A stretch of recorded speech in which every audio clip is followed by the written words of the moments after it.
In today's employee onboarding process demonstration, I'm going to be initiating the process with the submission of a personal action web form. This form is going to be submitted by a principal at a campus and then routed to the Human Resources Department for approval, and that's going to kick off our onboarding process.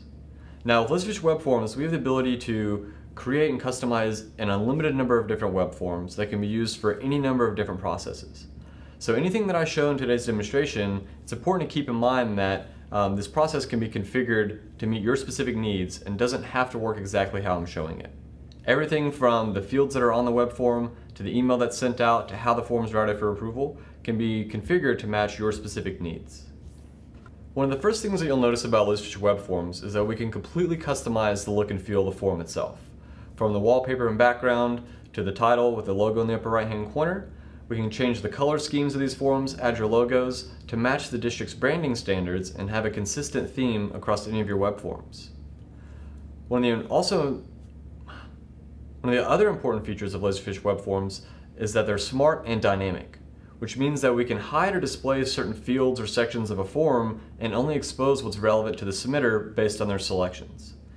In this case, I have a personal action form that can actually be used to initiate 6 different types of employee actions. And as you'll see, I only have one question being displayed on my form. If I select transfer, you'll notice that my form opens up and displays information and asks me for effective change date, employee ID number, employee's personal information, so on and so forth. But if I change my action type to termination, now you'll see my form change. Now it's asking me, okay, what's our effective termination date, the type of termination, is the employee eligible for rehire, so on and so forth. And so by having these dynamic fields, we can only expose certain questions that are relevant to the submitter based on, in this case, the action type that they're selecting. So if I'm using this form to initiate a transfer or a new hire or promotion, I don't need to see type of termination or eligible for rehire. So if I change my action type back to new hire, you'll see that now the form changes once again and asks me for my effective hire date. So on our forms, we can have fields for dates where we can choose from a calendar. I'll select the 27th here, giving you short notice. And for the employee ID number field, in some instances, we may have set up this employee with an employee identification number. But in this case, if we haven't set them up in our HR information system, but we've already collected information from them through an applicant tracking software, ListFish web forms can do database lookups to your HRIS system, to your applicant tracking, to your student information system, and use data to automatically fill in fields on our form based on a unique identifier. So if I type in some type of ID number, you'll see that the system does a database lookup and pre-fills in all the fields on the form with data that we've already collected about this employee. So now the user doesn't have to sit there and copy and paste information over from one application onto the form or manually key in all this information by hand. So by doing these database lookups, it allows us to streamline the experience for the end user and allow the software to fill out fields on the form for them, and all they have to do is come in and make some additional selections. In this case, I have 2 questions. It's asking me, does accounts payable need to be notified of any specific actions? And does IT need to be notified of any specific actions? So if I select no, great, I go on to the next question. But if I select yes, you'll see that once again, the form is going to open up and ask me to check all that apply. In this case, I'm going to ask them to set up this new employee with a P card. Same thing applies for IT. If I hit yes, it's going to open up.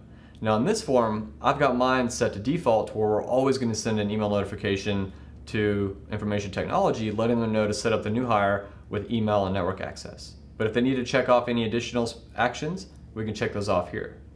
And so the point of this is to show that because I'm selecting yes on these questions, and I'm indicating what actions need to be assigned to these departments, the system is going to automatically know to send out notifications to these departments, letting them know of what they need to do. So accounts payable and information technology may not necessarily need to be a part of the approval process of approving this PAF form, but they still need to be notified of specific actions that they need to take as part of this process. Next, we have a text box section where we can record additional comments or notes. And then to digitally sign these web forms, we give the user a few different methods. Anybody who's seen my handwriting knows that I do not have very good handwriting. It looks even worse whenever I try and draw it out using my mouse, but it is one method that we can give users to sign the form. For me personally, I like to type in my name and have the software draw out a nice, pretty signature for me. This is how I'd like to imagine my handwriting would look. We also can change the style of it, make it look different if we'd like. And what's really nice about these web forms is that we can fill these out from our mobile devices. So from your smartphones, your tablets, any of those touchscreen devices, when you're filling out the form and you go to sign, you can sign using your finger on the touchscreen, and sometimes it's a little bit easier than trying to draw it out using your mouse. For my date form completed, you'll also notice that it says date capture on our form submission. So earlier, whenever I selected the hire date, you saw that I was able to choose from a calendar to select that date. But if there's certain date fields on forms that we don't want to give the user the ability to forward date or backdate their form submission, we can lock down that date field and have the system stamp on the date upon them signing and hitting submit.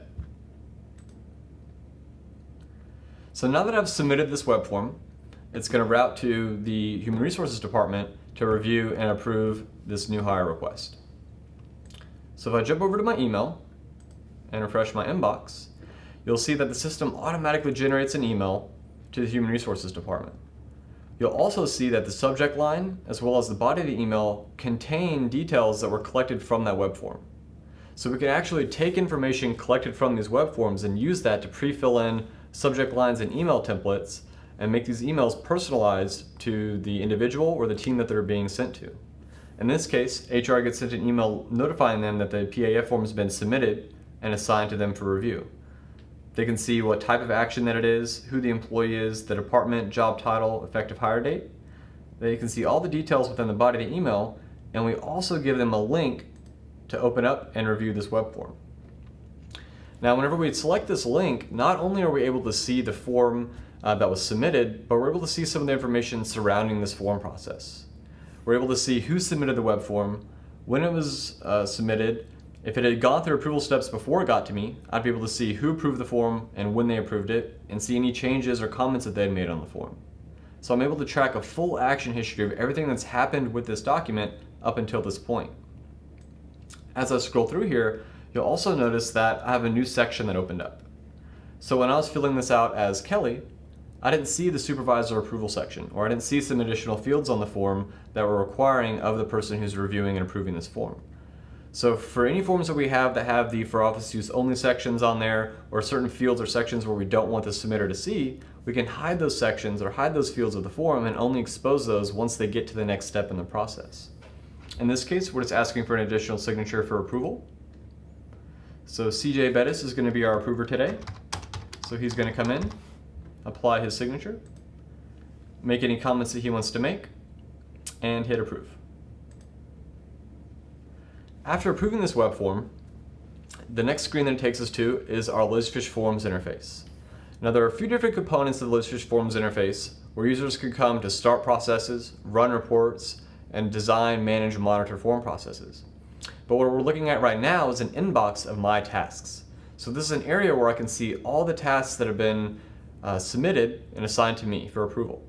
I can see the type of form that it is, what the task is, the date that it was assigned to me, the due date, the priority that's been assigned to the task, and I'm able to filter or sort through any of these tasks based on any of these criteria. We can also assign tasks to groups of individuals as well. So in a scenario where we have 3 or 4 people that may all be able to be approvers on a certain type of form coming from certain groups of users, we can assign that task to the entire group or that entire team so that whoever's the first available can go in and review and complete it. So that way, if someone's on a vacation or out sick or not available, we don't have to wait for them to become available, wait for them to get back to the office. Whoever's the first available can go in and approve that form. So it helps us to eliminate some bottlenecks in our processes just because someone is unavailable at the time the task is assigned to them. Next, coming to the LizFish repository, we're able to see that a new folder just got created for this employee. The system automatically built out this folder upon approving that PAF form. It built the folder for the employee, it built out the year folder underneath that, and it filed away my document into the repository. Now, a couple things also happened. The system automatically applied the retention schedule and cutoff instruction to this record as well. So with LizFish Records Management, we can have the software automatically apply cutoff instructions, telling us when the software can start counting down time of how long to keep the record for, and also apply the retention schedule for how long we're keeping this record. And the system will do this automatically based on the type and category of the document that's being created within the system. In this case, this personnel action form falls under our performance and service records and is qualified as a permanent document. When we're looking at this document in the repository, we can adjust our interface. So if we wanted to make some of these windows larger or smaller, we can adjust those here.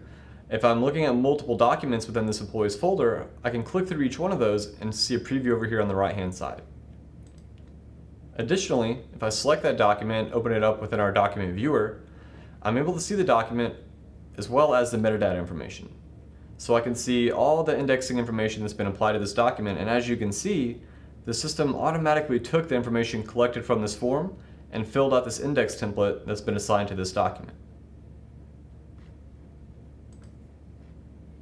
Next, if I come back to my email, I'm playing a few different roles in this process, so I'm going to get a few different emails pop in here. But as you can see, we sent out email notifications to each of the departments that were listed on that PAF form. So accounts payable gets sent an email notifying them of this employee action form and notifying them of actions that they need to complete, in this case, setting up the employee with a P card. And we've also attached a copy of the PAF form for them to review and have all the information they need to set up and complete the actions assigned to them. Same thing for information technology. They get sent an email with details from the PAF form, as well as a list of actions that they need to complete. And of course, we're sending out an email to our new hire, and they get a personalized email with their name, congratulating them on accepting their new job at the school district. And then we give them links to all their new hire forms that they need to complete. So as you can see, I've got links for my W-4, my I-9, and I've got an onboarding packet here consisting of multiple different forms. And the links that we send them in this automated email are unique links, so that whenever they launch these forms, you'll notice that as I scroll through these different pages of this packet, you'll see that the employee's information is pre-filled in across all the forms, or across all the fields on this form.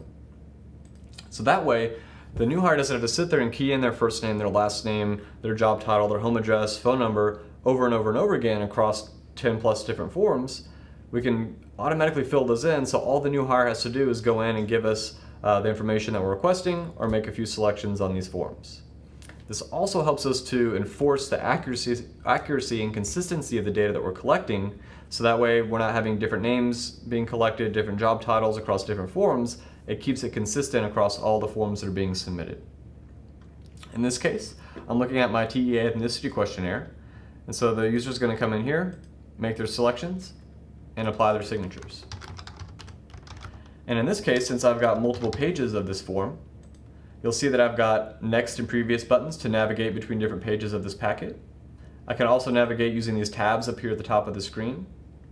And you'll see here on my direct deposit authorization, once again, I've got dynamic fields to where if we want to give the user the option to deposit money into their checking, savings, or maybe multiple accounts, the form will adjust based on their selections.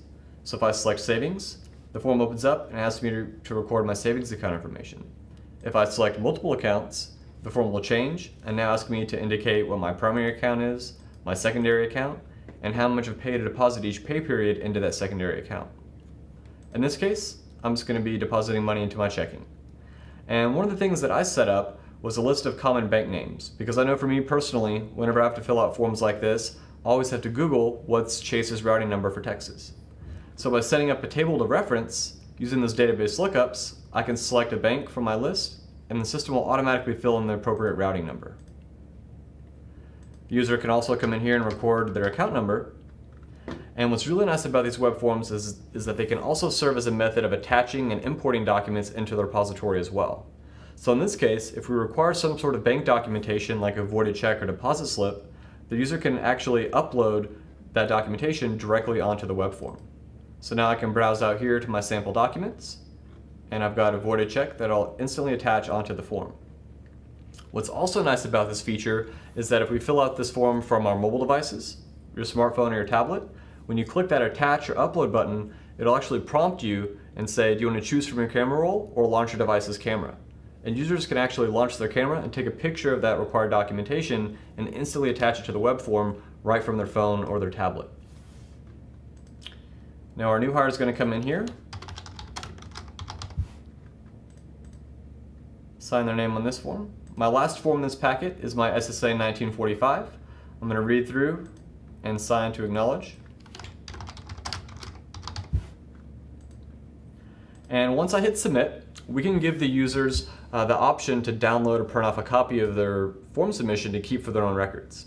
In this case, we give them a thank you message saying, hey, thanks, we've already emailed you a copy of your completed forms, but if you want to, you can download or print off the forms using the links below. So now, once these forms have been submitted, if I come back to my repository, you'll see that those forms start to be filed away as separate documents into this employees folder. So you'll see that I've got my SSA 1945, as well as my ethnicity questionnaire filed away, named according to our naming rules, with the appropriate retention schedules applied to each one of those. Now what you'll also notice is that I don't have my direct deposit form or my voided check filed away. That form, even though it's part of the same packet, we needed to route through a separate approval channel. So we took that form and we sent it off to payroll for them to review and approve. So if I come back to my inbox, you'll see that payroll gets sent an email notification letting them know that this employee has submitted the direct deposit form, and we need them to review the information collected and verify the bank documentation. So now payroll can launch this form, review all the information collected. They can open up the voided check that was attached, see that everything lines up and looks good, and hit approve. Now that payroll has approved our direct deposit authorization, if I come back to the repository, you'll see that the direct deposit authorization as well as the voided check that was attached are both filed away into the repository.